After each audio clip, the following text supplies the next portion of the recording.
Welcome to the Jamaica Bulletin Board, where we do our best to keep you in the loop with important scoop from Jamaica at the present time.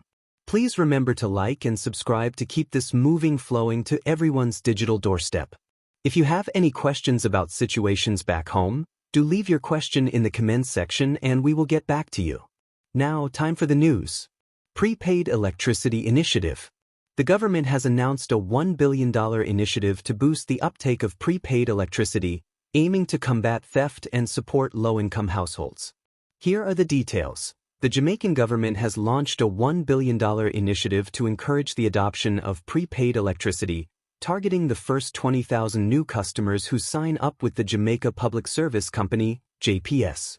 The funds will cover house wiring and inspection costs, helping individuals with illegal connections transition to legal and safe access to electricity.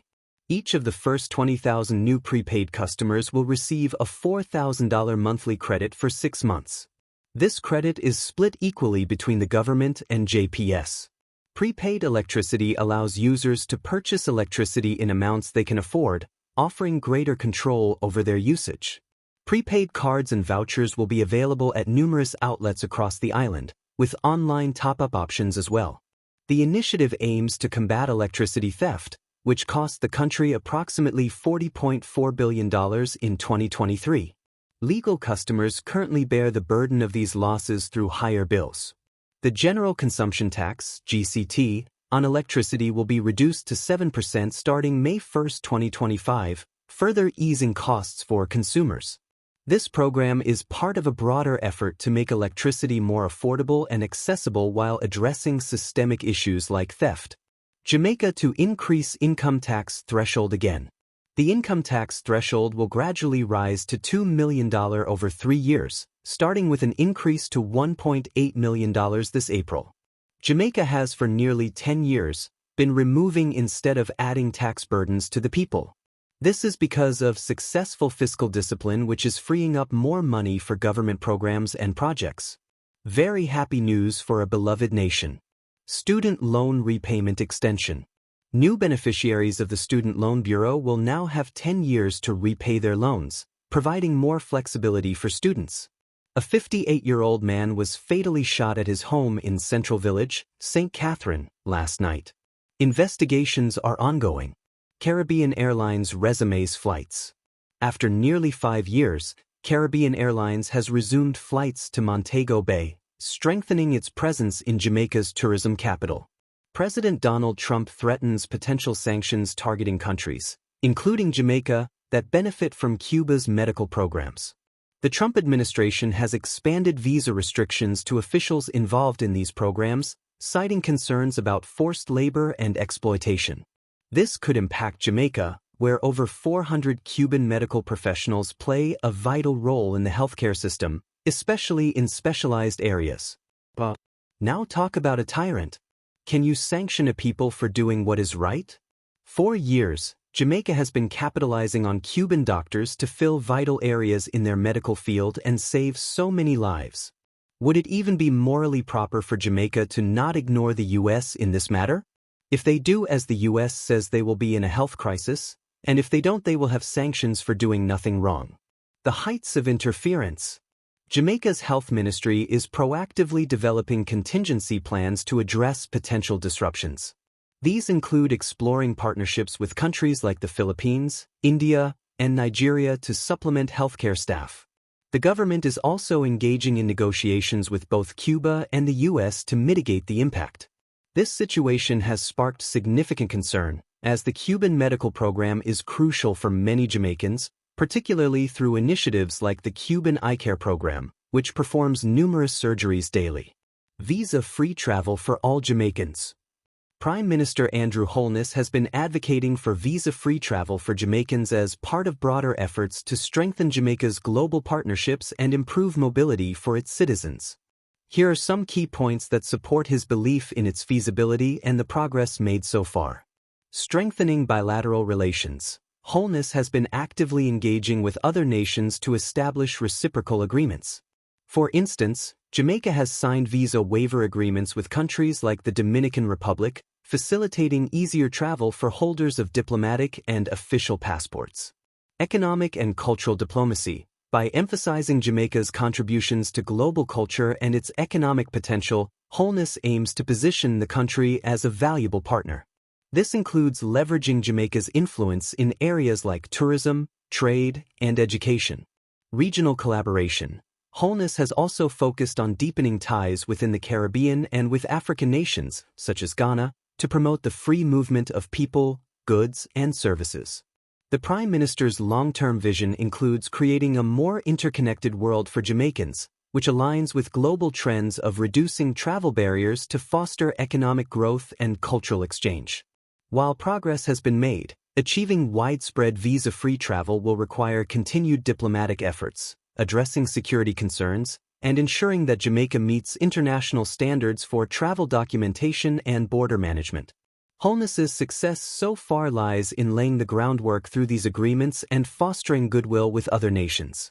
The requirement for Jamaicans to travel with visas extensively is influenced by a combination of historical, economic, and security factors. Here are some key reasons. Historical context. Jamaica's colonial past and its position as a developing nation have shaped its global relationships. Visa policies often reflect the diplomatic and economic ties between countries, and Jamaica's history plays a role in these dynamics. Economic factors. Many countries assess visa requirements based on the economic stability of the applicant's home country. Jamaica's economic challenges, including unemployment and income inequality, can lead to concerns about overstaying or illegal migration. Security concerns. Some countries impose visa requirements to mitigate risks related to crime, drug trafficking, or other security issues. While these concerns don't define the majority of Jamaicans, they can influence perceptions and policies. Travel documentation standards. Meeting international standards for travel documentation and border management is crucial. Countries with robust systems are often granted visa-free access more readily. It's important to note that these factors are not solely the result of actions by Jamaicans but are shaped by broader global dynamics and perceptions. Efforts like Prime Minister Andrew Holness's push for visa-free travel aim to address these challenges by strengthening Jamaica's international standing and fostering trust. Jamaican citizens face more extensive visa requirements compared to some other Caribbean nations. Here's a comparison. Visa-free access. As of 2025, Jamaican passport holders have visa-free or visa-on-arrival access to 89 countries, ranking 55th globally. This is comparable to Guyana but lower than countries like Barbados and the Bahamas, which enjoy broader visa-free access. Regional agreements. CARICOM member states, including Jamaica, benefit from agreements allowing easier travel within the region. However, countries like Barbados and Trinidad and Tobago often have stronger bilateral agreements with non-CARICOM nations. Global mobility. Nations like Barbados and the Bahamas have higher global passport rankings, granting their citizens easier access to European and North American countries. Jamaican citizens often face stricter requirements for these regions due to economic and security concerns. E-visa and visa-on-arrival options. Jamaican citizens can access e-visas or visas on arrival for 49 countries, which is similar to other Caribbean nations but still less extensive than the options available to citizens of Barbados. These differences highlight the varying diplomatic and economic relationships Caribbean nations have with the rest of the world. Continuing with the news. MOCA raids in Kingston and Clarendon.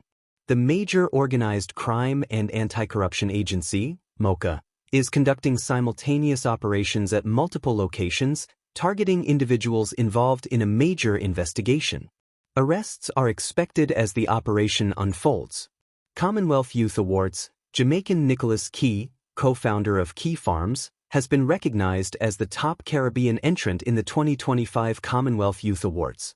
His work in sustainable farming and youth empowerment earned him a £3,000 prize. Prostitution ring disrupted.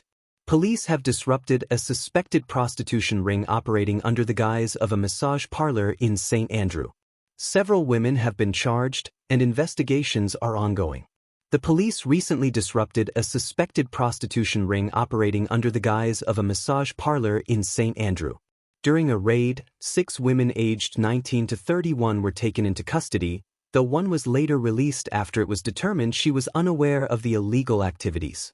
5 women have been charged under the Public Health Act. The investigation revealed that the business lacked proper licensing, with an expired beauty therapist license linked to another property. Evidence, including used and sealed condoms, was found on site. Authorities suspect the location was functioning as a brothel, and further charges may be brought against the owner for living off the earnings of prostitution. This crackdown is part of broader efforts to address illicit activities in the area. Entertainment news. Marlon James's new TV series.